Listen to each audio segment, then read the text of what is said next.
बोलिए श्यावर रामचंद्र भगवान की जय। भाग छोटे अभिलाष बड़ करऊं एक विश्वास, पेई सुख सुनि सुजन सब खल करई उपहास। मेरा भाग्य छोटा है और इच्छा बहुत बड़ी है, परंतु मुझे एक विश्वास है कि इसे सुनकर सज्जन सभी सुख पाएंगे और दुष्ट हंसी उड़ाएंगे। खल परिहास होई हित मोरा, काके कही कल कंठ कठोरा। हंसई बकुदा दुर्चातक ही, हंसई मलिन कल बिमल बत कही। किंतु दुष्टों के हंसने से मेरा हित ही होगा। मधुर कंठवाणी कोयल को कौवे तो कठोरी कहा करते हैं, जैसे बुगले हंस को मेंढक पपैये को हंसते हैं, वैसे ही मलिन मन वाले दुष्ट निर्मल वाणी को लेके हंसते हैं। कबित रसिक ने राम पद ने हूँ, तिन कह सुखद हास रस ए हूँ। भाषा भनित भोरी मति मोरी, हंस बेजोग हंस नहीं खोरी। जो न तो कविता के रसिक हैं और न जिनका श्री रामचंद्र जी के चरणों में प्रेम है, उनके लिए भी ये कविता सुखद हास्य रस का काम करेगी। प्रथम तो ये भाषा की रचना है, दूसरे मेरी बुद्धि भोली है, इससे ये हंसने योग्य है। हंसने में उन्हें कोई दोष नहीं। प्रभु प्रत प्रीति न सामझनी की, तिनहि कथा सुनी लई फीकी। हरिहर पद रति मति न कुतर की, तिन कहूँ मधुर कथा रघुवर की। जिन्हें न तो प्रभु के चरणों में प्रेम है और न अच्छी समझ ही है, उनको ये कथा सुनने में फीकी लगेगी। जिनकी श्री हरि और श्री हर के चरणों में प्रति है और जिनकी बुद्धि कुतर्क करने वाली नहीं है, उन्हें श्री रघुनाथ जी की ये कथा बहुत मीठी लगेगी। राम भगत भूषित जिह जानी, सुनिए सुजन सराही सुबानी। कवि ने होई नहीं बचन प्रवीणु, सकल कला सब विद्याहीनु। सज्जन इस कथा को अपने जी में श्री राम जी की भक्ति से भूषित जानकर सुंदर वाणी से सराहना करते हुए सुनेंगे। मैंने तो कवि हूँ, न वाक्य रचना में ही कुशल हूँ, मैं तो सब कलाओं तथा सब विद्याओं से रहित हूँ। आखर अर्थ अलंकृत नाना, छंद प्रबंध अनेक विधाना। भाव भेद रस भेद अपारा, कवित दोष गुण विविध प्रकारा। नाना प्रकार के अक्षर, अर्थ और अलंकार, अनेक प्रकार की छंद रचना, भावों और रसों के अपार भेद और कविता के भांति भांति के गुण दोष होते हैं। कवित विवेक एक नहीं मोरे, सत्य कहूँ लिख कागज कोरे।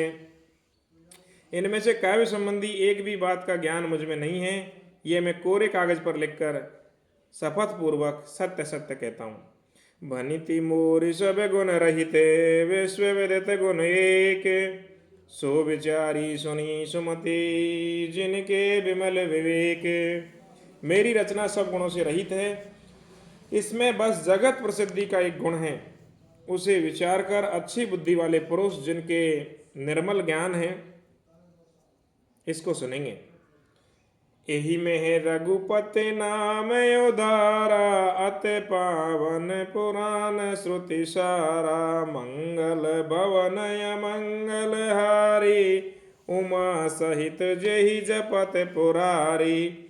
इसमें सब श्री रघुनाथ जी का उदार नाम है, जो अत्यंत पवित्र है, वेद पुराणों का सार है, कल्याण का भवन है और अमंगलों को हरने वाला है, जिसे पार्वती जी सहित शिव जी सदा जपा करते हैं। भनिते विचित्र सुख विकृत जो, राम नाम बिन सोहन सोहू। विधु बदनी सब भांति सवारी, सोहन बसन बिना बर नारी। जो अच्छे कवि के द्वारा रची हुई बड़ी अनूठी कविता है, वह भी राम नाम के बिना शोभा नहीं पाती है। जैसे चंद्रमा के समान मुख वाली सुंदर स्त्री सब प्रकार से सुसज्जित होने पर भी वस्त्र के बिना शोभा नहीं देती है, सब गुण रहित कुकवि कृत बानी, राम नाम जस अकित जानी। सादर कही सुनी बुधताहि, मधुकर सरस संत गुण ग्राही। इसके विपरीत कुकवि की रची हुई सब गुणों से रहित कविता को भी राम के नाम और यश से अंकित जानकर बुद्धिमान लोग आदरपूर्वक कहते और सुनते हैं, क्योंकि संत जन भौरे की भांति गुणी को ही ग्रहण करने वाले होते हैं। यद्यपि कवित रस एकहु नाई, राम प्रताप प्रकट एहि माई। सोई भरोस मोरे मन आवा, केई न कुसंग बड़पन पावा। यद्यपि मेरी इस रचना में कविता का एक भी रस नहीं है, तथापि इसमें श्री राम जी का प्रताप प्रकट है। मेरे मन में यही भरोसा है कि भले संग से भला किसने बड़प्पन नहीं पाया।